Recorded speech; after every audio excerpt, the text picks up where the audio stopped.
Búsqueda de la inmortalidad en el taoísmo. El taoísmo se desplegó con mucho éxito durante el reinado de la dinastía Han en la China y llegó a su apogeo bajo las llamadas 6 dinastías. En China no existió casi nunca la intolerancia, tolerancia del pensamiento, ¿no? Que es propia de las religiones monoteístas. Excluyentes, sí. Se puede ser, por ejemplo, hinduista y budista al mismo tiempo o sucesivamente, sin que uno sea acusado de herejía.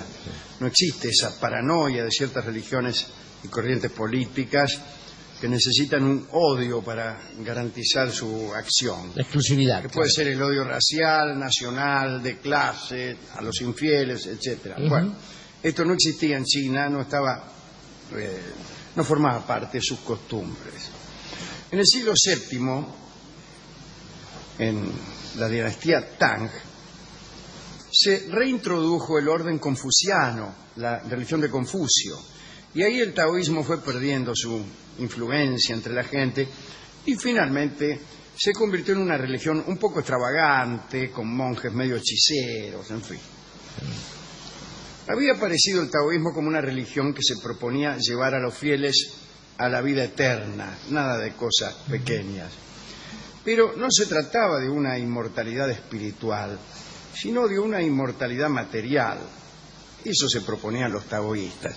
O al menos eso se proponía, voy a ser sincero, una parte del taoísmo. Sí, claro. Sí. Hay un taoísmo muy básico y otro muy espiritual. Hay incluso, se habla de 2 elixires, claro, etcétera, etcétera. Pero hoy vamos a contar lo más extravagante, que es lo que más nos interesa, ¿no? Bien. Así como en el mundo grecorromano se hablaba de espíritu y materia y se contraponían estos conceptos, había un alma espiritual y un cuerpo material, los chinos veían el mundo como un continuo, sin interrupción del vacío a las cosas materiales. El alma no desempeñaba ese papel de principio invisible opuesto al cuerpo visible y terrenal y material. No había ese dualismo. Entonces decían que todo hombre tenía 2 grupos de almas, 3 superiores, que eran las almas de arriba, y 7 inferiores. Las de arriba se llamaban Hum y las inferiores Po.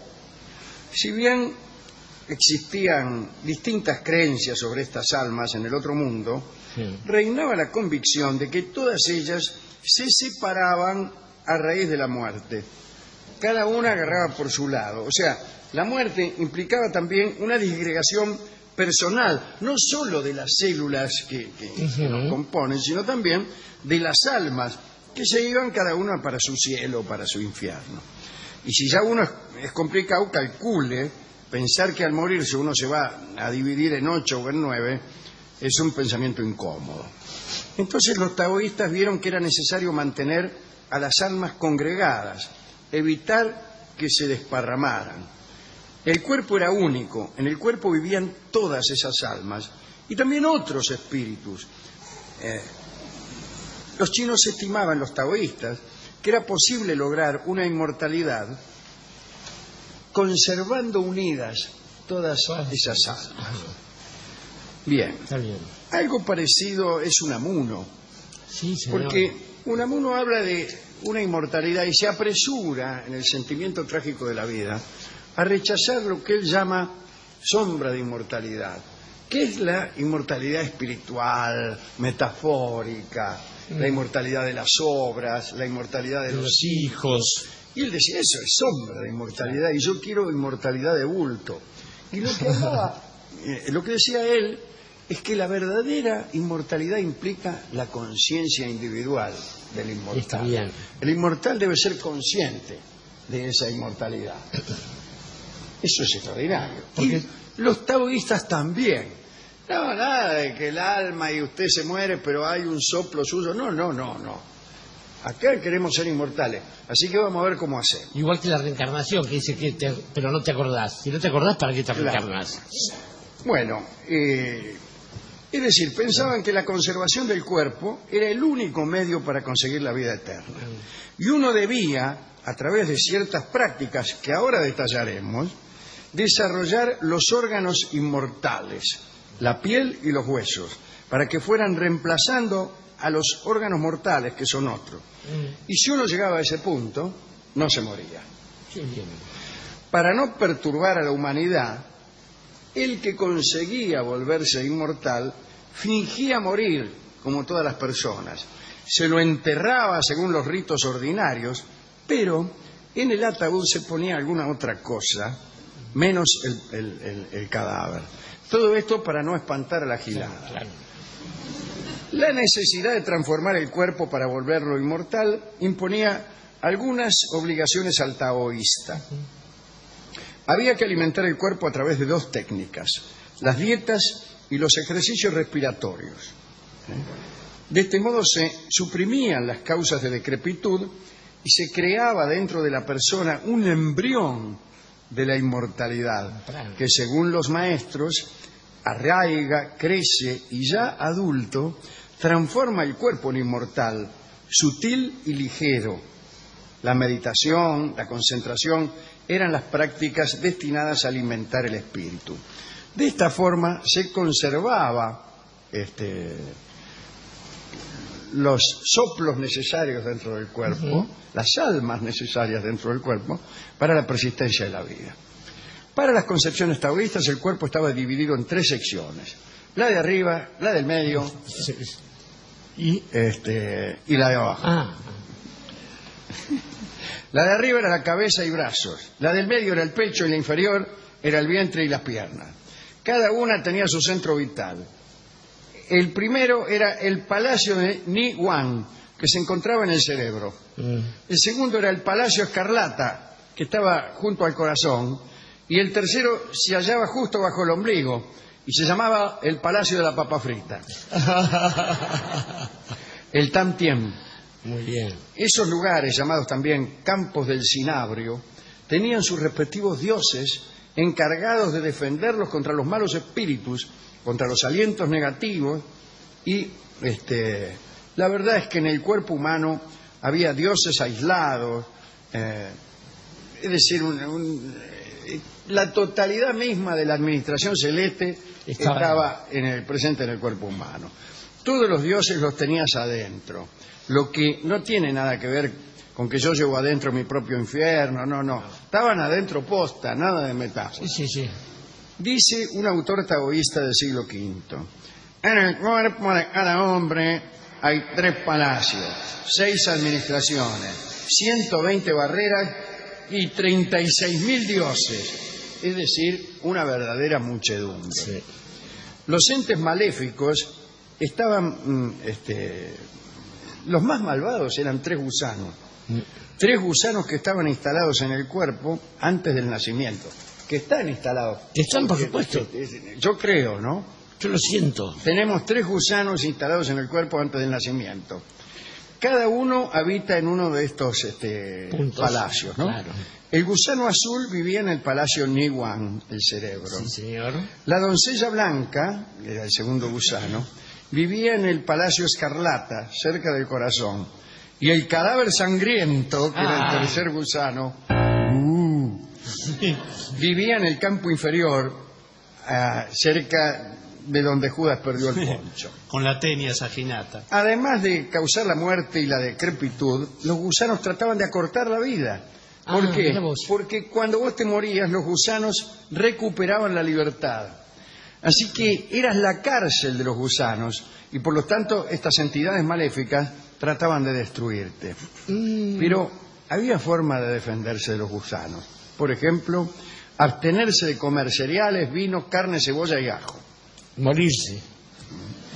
La destrucción de los 3 gusanos concluía con una especie de etapa preparatoria y entonces podía sustituirse la alimentación corriente por el régimen ideal, el llamado alimentarse de hálitos o también respiración embrionaria, una práctica que por fin conducía a la inmortalidad. Pero era importante también aprender a retener el aliento durante mucho tiempo para nutrirse del aliento lo más posible. Por ejemplo, el señor Yu Ken podía retener su aliento hasta 3 días y se volvió inmortal ante la sorpresa de sus familiares. La práctica de la retención del aliento era en realidad terrible y provocaba todo tipo de trastornos fisiológicos. Había gente que incluso se moría, claro. Como puede comprobar cualquiera que trate de no respirar. Es mucho.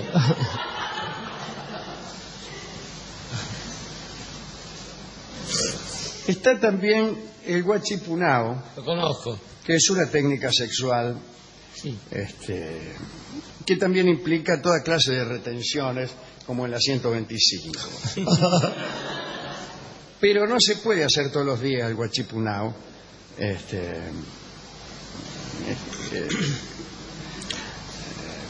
Requiere, como ya hemos explicado varias veces aquí, el huachipunao,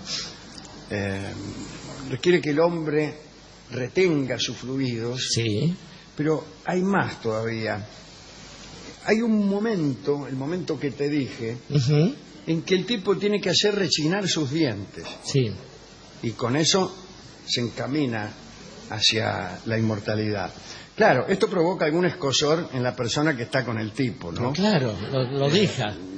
De este modo, el aliento y el semen retenido pasa del palacio inferior al superior. Se te mete en el cerebro, como quien dice, y te volvés inmortal para todo el caso. Sí. Inmortal, pero seguidor. Sí. Como se ve, la inmortalidad se lograba con esfuerzos muy prolongados y dirigidos especialmente. Esto era un problema, porque la vida es demasiado breve y cada etapa del ejercicio es demasiado larga. Entonces, las posibilidades de ser inmortal son pocas y disminuyen con la edad. Claro. Es inútil aplicarse a esas prácticas cuando uno ya tiene mucha edad, porque no vas a tener tiempo de terminar con los ejercicios. Pero puede haber un atajo seguramente. Bueno, más allá de la posibilidad que brindaban estas prácticas taoístas, se creía que todos tenían escrito su destino y que lo que estaba escrito era muy difícil de evitar. Existían para los taoístas 2 registros del destino. A ver.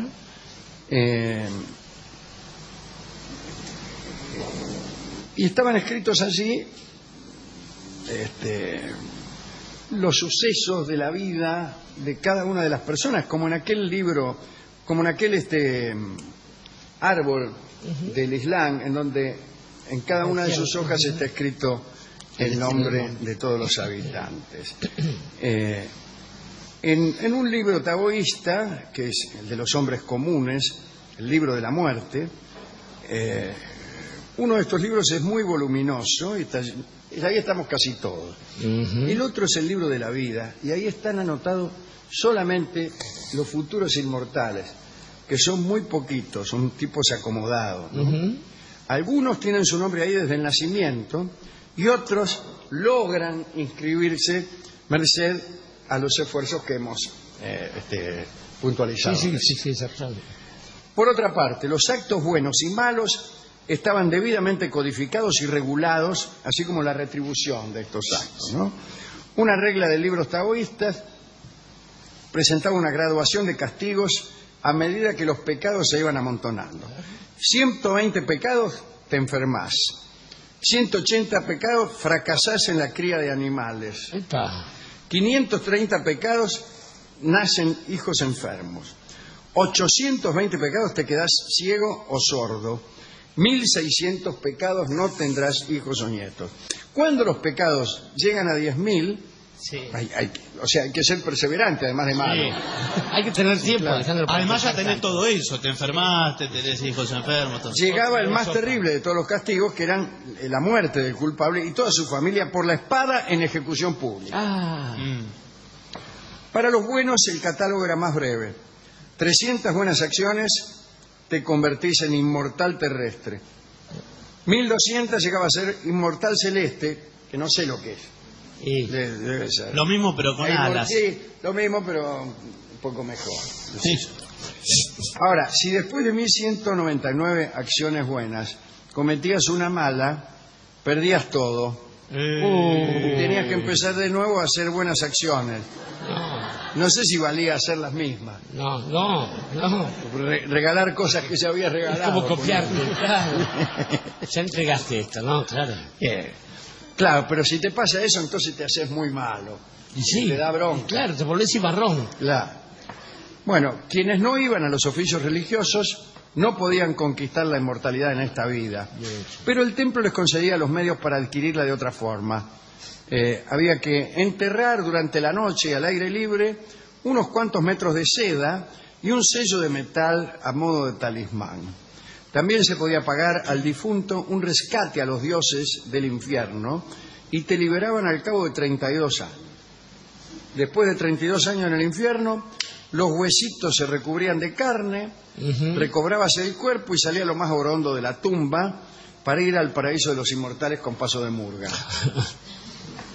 Bueno, el Tao era mucho más profundo que esto, pero hemos leído algunas extravagancias, porque así nos gusta. Claro, sí. Así nos gusta. Lo serio no nos importa nada. Esto es todo lo que tengo. A ver, Alejandro, digamos que el camino de la inmortalidad tiene un problema, seriamente, y es que uno imagina lo escatológico, es decir, lo del más allá, lo que viene, de un modo demasiado parecido a aquello que ha tenido de este lado de la vida. Pensémoslo de un modo mucho más sencillo. A ver, uno está acostumbrado a comer, no sé, polenta con pajarito, y de golpe le presentan un asado o caviar, lo que más le gusta poner. Y es difícil que usted pueda interpretar la forma de degustar ese manjar respecto de aquella experiencia histórica que ha tenido con el puré. Esto claramente Sí, es verdad. Por eso todos creen que el cielo se parece a San claro, Luis. Exactamente. Me recuerdo una época de discotecas que se llamaban El cielo y el infierno y eran iguales y me pareció una buena idea eso. Ahora bien, digo, está la cosa de la disgregación de las almas. No está mal eso, porque uno a lo largo de la vida es muchas personas. Si lo practica demasiado seguido se llama esquizofrénico, si lo sabe disimular se llama actor, y si no le interesa se llama como usted, por ejemplo. Pero pero dicen sobre todo algunos amigos chinos que en realidad hay un orden en la vida, que existe el hombre que obedece las reglas de la tierra siempre, está la tierra que obedece las reglas del cielo siempre, y está el cielo que obedece las reglas del Tao, que no tiene nadie que le marque las reglas, porque el mundo funciona según las reglas propias del Tao, cosa que el hombre no le está dado saber. Me parece que es una de las formas de explicarnos el por qué nos va así en la vida, porque es perfecto el mecanismo, pero uno nunca llega a enterarse de qué manera sucede esto. De todos modos, lo que sí hemos aprendido es que si uno se conforma con quedarse en un lugar y esperar que le pasen cosas, igual que algunos intelectuales, igual que algunas muchachas bellas, en general las cosas le van a suceder de una manera muy charra. Así que la cuestión es saber cómo elegir una ruta determinada, pero siempre elegir una. Y aunque parezca que primero está el cielo nublado, que hay cerrazón y tormenta, una vez que usted empieza a marchar tomando el riesgo del futuro, solo se va a encontrar con un caminito soleado. Y Caminito Soleado es esta canción de Lao Tse y Carlos Gardel que escucharemos en la voz de Lolita Torres.